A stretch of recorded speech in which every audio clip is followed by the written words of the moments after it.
under an immediate threat because of the red flag conditions. The current red flag alert is projected to continue through Wednesday evening at 8 p.m.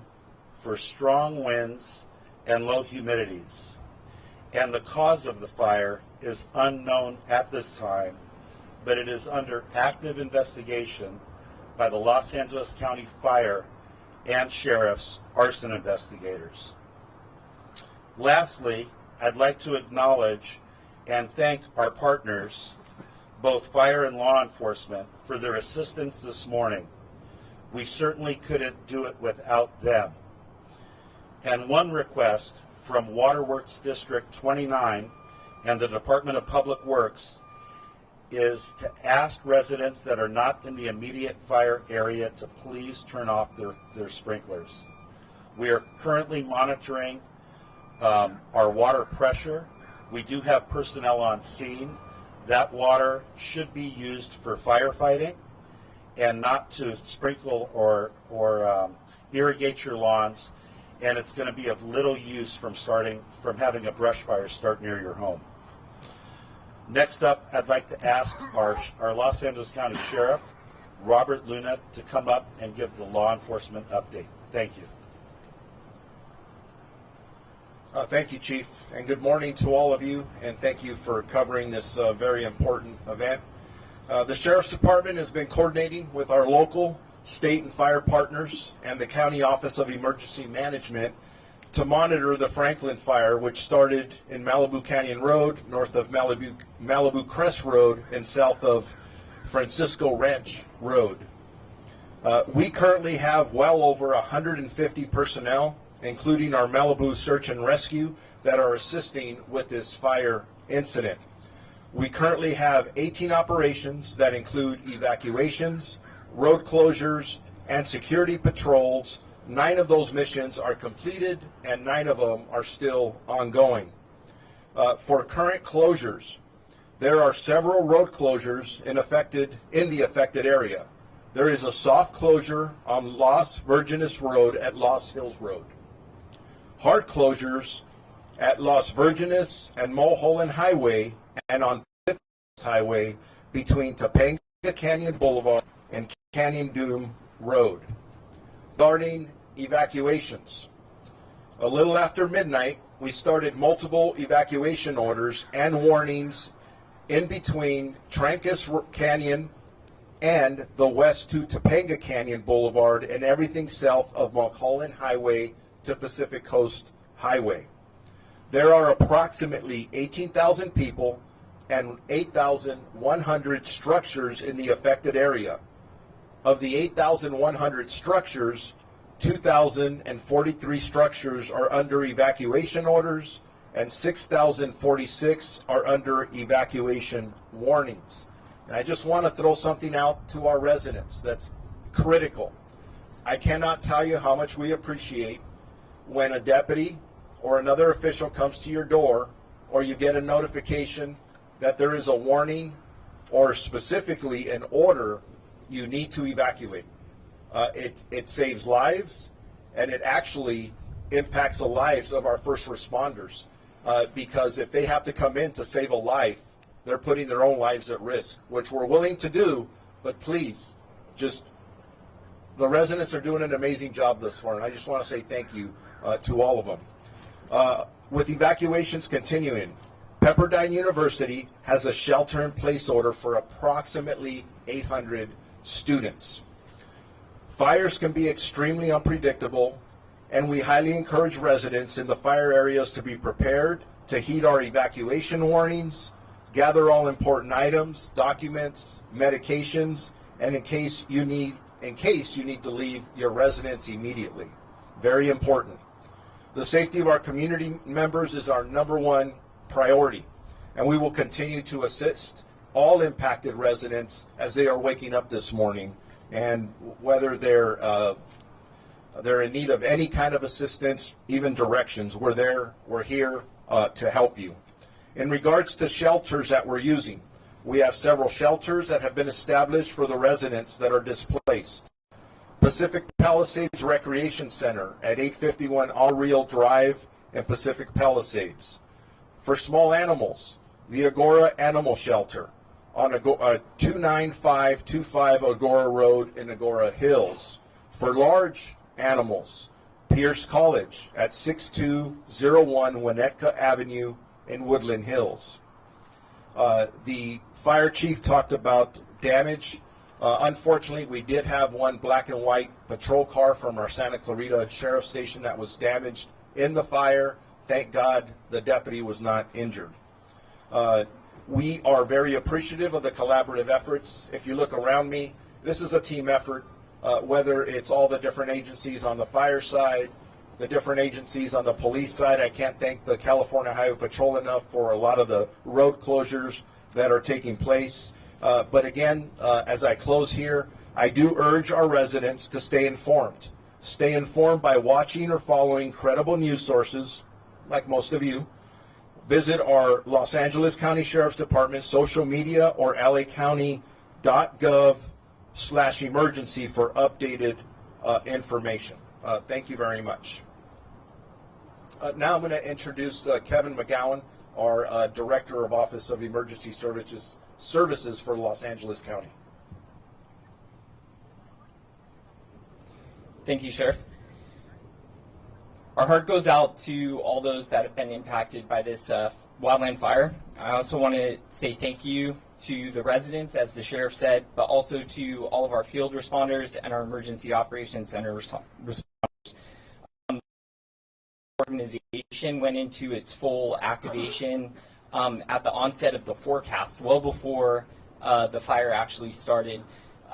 We saw the significance from the National Weather Service, another great partner during this incident, describing this as a particularly dangerous situation that warranted a really sizable preparedness campaign across the entire county. That continues still at this moment. We still have a lot of risk and threat throughout the county beyond just what's occurring at the Franklin fire. We activated our Emergency Operations Center yesterday at 7 a.m. and it's been activated 24/7 since. It assisted with the Sheriff's Department and the Fire Department, along with our partners at the City of Malibu, with all of our alert and warning emergency notifications.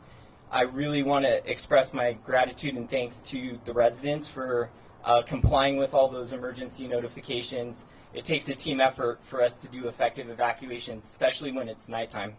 Lastly, just to echo what the Sheriff said, real-time information can be found by visiting our website, lacounty.gov/emergency. And with that, I have the pleasure of introducing the mayor for Malibu, Marrone Riggins. Thank you, everyone. Marrone Riggins, Mayor Pro Tem, City of Malibu.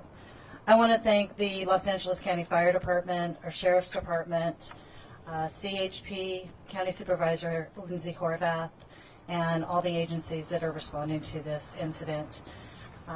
Currently, our Malibu City Hall is in the evacuation zone, so our Emergency Operations Center is running out of Calabasas City Hall currently. We do have staff that are monitoring the situation and reporting things out. We want to encourage the residents, please follow all evacuation orders. That is the most important thing. And I also want to thank our local fire brigades for responding to our fire here. Residents should have their Genesis app available to help with emergency evacuation notification. And I want to thank you, everybody, and please introduce County Supervisor Lindsay Horvath. Good morning. First, I want to extend my deepest gratitude to the first responders who have been working tirelessly through this night and into the morning to protect lives, to protect property, and most importantly, to protect all of our communities. The bravery, skill, and dedication of our firefighters, our law enforcement officers, and emergency personnel, all of it is nothing short of heroic, and we're profoundly grateful for their service. To our residents, your safety is our top priority. Please follow all evacuation orders and instructions from emergency personnel If you are told to shelter in place, please also shelter in place. These measures are put in place to protect lives, and your cooperation is critical. For real-time updates and emergency alerts, I encourage everyone to visit alertla.org. That's alert, A-L-E-R-T, LA.org, and sign up to stay informed. I want to thank our local, city, and state partners who have stepped up during this critical time.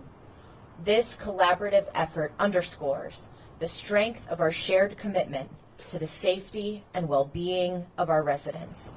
I extend my gratitude to the Los Angeles County Fire Department, the Sheriff's Department, the Office of Emergency Management, and all of our county partners who are working to keep everyone safe. Your coordinated efforts have been essential in managing this crisis and ensuring a swift, effective response. I want to recognize and thank our board chair, Catherine Barger, for her leadership and responsiveness in responding to our request and declaring a local state of emergency. This critical step will allow us to unlock additional resources and expedite recovery efforts for those affected by the Franklin fire. We also thank our governor, Gavin Newsom, for securing additional FEMA assistance, and will continue to stay in close coordination with our state partners to ensure that all impacted areas receive the help that they need. The County of Los Angeles shares a close partnership with our city of Malibu as well as our Topanga community nearby. Especially in these challenging times, we stand ready to provide the support and resources necessary to help the community through this emergency. To those affected by the Franklin fire, please know that we are here for you. We stand with you, and we will stay with you. Thank you again for everyone who is contributing resources to this incident. Your partnership is most appreciated. Thank you very much. With that, we'd like to open it up to anyone who may have questions for the group. Chief Marrone, quick question. You've got the aerosol overnight. What's changed today as opposed to years past where you could use aircraft to fight a fire like this one? Well, you know, over time, the LA County Fire Department and our partner agencies, either at CAL FIRE and also the Los Angeles City Fire Department, we've procured more helicopters with night, and our pilots have night vision goggles, so we are now able to bring the fight to the night. We've been doing that for many years, and we also have our quick reaction force that's funded through Southern California Edison. It's the big CH-47 Chinook helicopter. We had 3 of those helicopters on station tonight, and then as the sun rose, you'll see that our CL-415 Super Scoopers that we lease from the province of Quebec are out there dropping, and we're going to have a coordinated ground and air assault. We'd really like to button this fire up and get some containment by this afternoon. I believe that the winds are going to be continuing, so that's going to still create challenges for the fire department and for the LA County Sheriff's Department with evacuations, but rest assured, we are going to have a coordinated air and ground assault on this fire for as long as it takes. Chief Marrone, concerning the ground attack, if you would, because that's half the battle here, do you have the necessary assets coming in, camp crews, bulldozers, to start to cut line up and down the lines? Given the steep terrain, is that going to be more difficult? Yeah, it is, Pete, like you said. It's very steep terrain. As you come up PCH, you can see where the fire is backing down and being pushed by the wind. We do have enough resources, ground resources on order. We do have our dozers. We have our engine companies. We have our Type 3 engine companies, our hand crews. We do have enough resources on order, but I would imagine that over time we're going to grow from maybe 700 firefighters on scene like we have right now to possibly 1,000 or more firefighters. Because of the difficulties in this particular area, we really, time is of the essence for us to grab a hold of the fire and start getting containment. Are you fighting the clock at this point, though? Because if the winds kick up in the late afternoon and you don't have those containment lines either retardant or cut on the ground, you're going to have problems because you've still got way too much fuel out there. Yeah, so we could have experienced perimeter growth. We are expecting winds at about 2 o'clock, so we're going to continue the firefight. right up through the day, and then back into the night. The LA County Fire Department will be here until this fire is 100% controlled. Chief Luna, pardon me, Sheriff Luna, you might want to step in here. Given that estimation from the chief, what are you thinking about on the idea of repopulation of any of these areas at all, or is that even on the table? It's always on the table, but working in unified command with all of our fire partners, we're looking at maps, we're looking at weather conditions. We will not allow the residents to go back until we are assured that they're going to be safe. And then I also want to send out this message for any residents who are evacuated.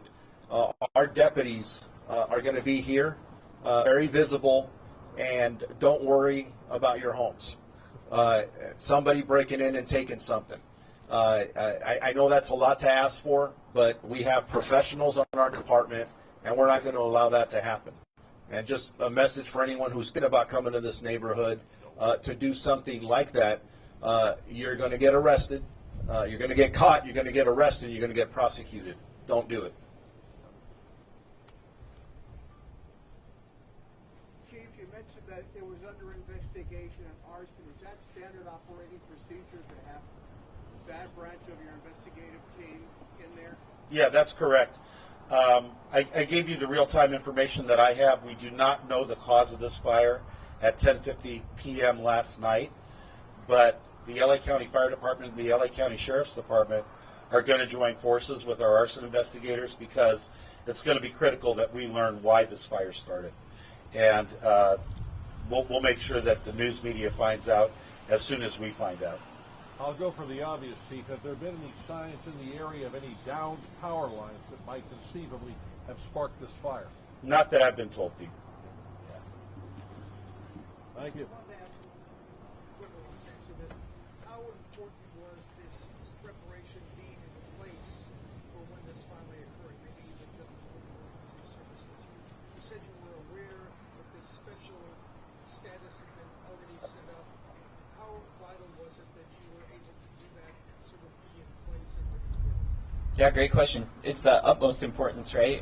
Preparedness is key as we walk into these dynamic situations.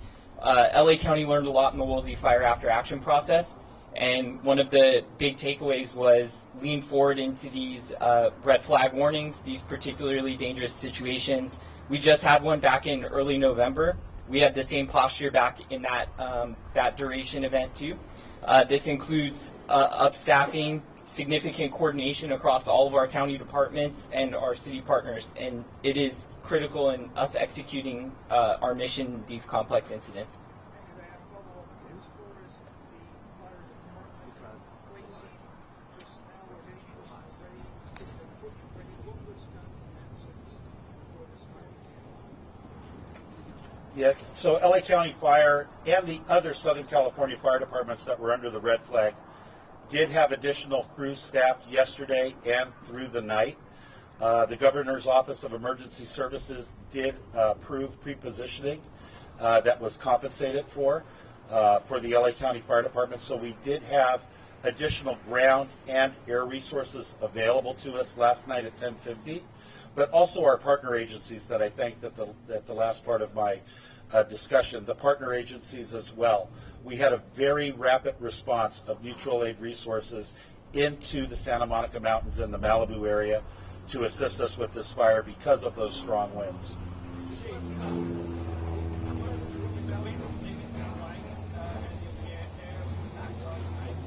Not in the beginning last night. I know that for a portion of time, maybe between 3 and 4 o'clock, our aerial assets did shut down for a while because of the wind speeds, but they are able to operate even with heavy winds, especially the CH-47 and the CL-415s that you see. We will, if it becomes too dangerous for them to drop, we will cut it off, but the minute that those wind speeds subside, we will launch our aircraft once again. But we're going to be here for the duration, and it's going to be a coordinated ground and air assault. Do the NVGs affect any change in the wind direction in the course of the day and evening? I have not had an opportunity to review the spot weather forecast for today, but I've not been advised that we're going to have a change in wind direction. I was told that it's going to remain a wind out of the north, through Wednesday evening at 8 p.m. Regarding maneuverability of choppers overnight, you say you had NVGs, that's fine. Do they compensate for smoke? Or is there a problem there where you have visibility reduced to the point of say even with NVGs, we aren't going to risk an aircraft? So NVGs are not going to help us when we get smoked out, and sometimes that's going to cause a reduction in the number of aerial assets that we're deploying, because we have to make sure that we're safe and that we can continue the fight throughout the night. So if we do get smoked out, we will set down until the wind brings the smoke away and then allows us to go back and attack the fire perimeter. So overnight, when you had those particular points where visibility was less than 200, 300 feet, the choppers were coming in at 150. Was it the idea you don't call them in unless you literally need air attack on one point where you're going to lose a house or something like that? That's where they were bringing them in? Yeah, well, you know what, Pete? I mean, aerial operations are a combination of perimeter control and point structure defense. So we use helicopters and our aircraft for structure defense, but we also use it for perimeter control. But like you brought up earlier, we need boots on the ground. Unsupported helicopter or aircraft drops do not put out the fire. We actually have to put a line around the entire fire, and this fire at 2,200 acres or more has a lot of unsecured fire perimeter. Excuse me, sir. I know that there's been, especially since Woolsey, more and more kind of CERT teams, fire brigades across the Malibu area that have been built up, including the program I know that Supervisor Horvath you've helped kind of create over the past few years. How crucial have those teams that aren't official firefighters but are CERT teams, community groups, how helpful and needed have they been over the course of the year? Well, they've been very helpful, and I believe that they're very needed because it really needs to be a partnership between the community and public service. And the LA County Fire Department was proud to partner with SD3 and Supervisor Horvath to approve the community brigade. It's the first of its kind in the nation. And I actually saw the Malibu community brigade out this morning. So they really bridge that gap between residents and public service. So we appreciate it. We help train them. We make sure that they're safe. But we know that the community appreciates a role in helping protect their community. Is the community brigade going to continue to be part of this process of fighting the fire? I certainly hope so. I'm not going to send them home. Yeah. Thanks, Chief. Follow up on the positioning, pre-positioning. Were there extra personnel in Malibu at 10:50 last night, ready to move up there? Yes, there was. And we had additional strike teams. We had additional aircraft out of our Barton heliport. We also had additional aircraft out of our Van Nuys tanker base. Yeah. Because we knew that this event was coming. We knew that it was a particularly dangerous situation from the Weather Service. So that gave us the time to upstaff in preparation. Remember in November, we had the last Santa Ana event.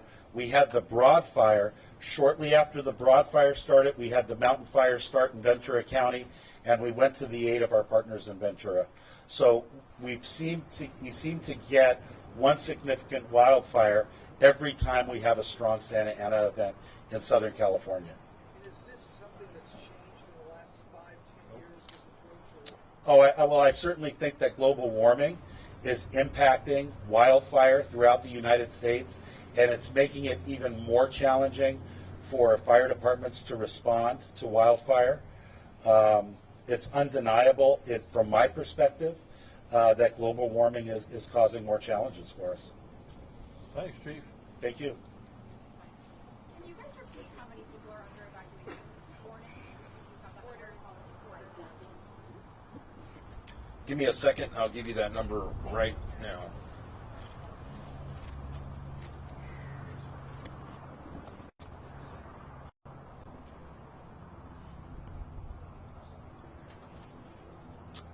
So we have approximately 18,000 people and 8,100 structures in the affected area. Of the 8,100 structures, 2,043 structures are under evacuation orders, and 6,046 are under evacuation warnings. Thank you. Approximately 5,000 in total. 5,000 people. These structures. 18,000 people, 5,000 structures. Yes.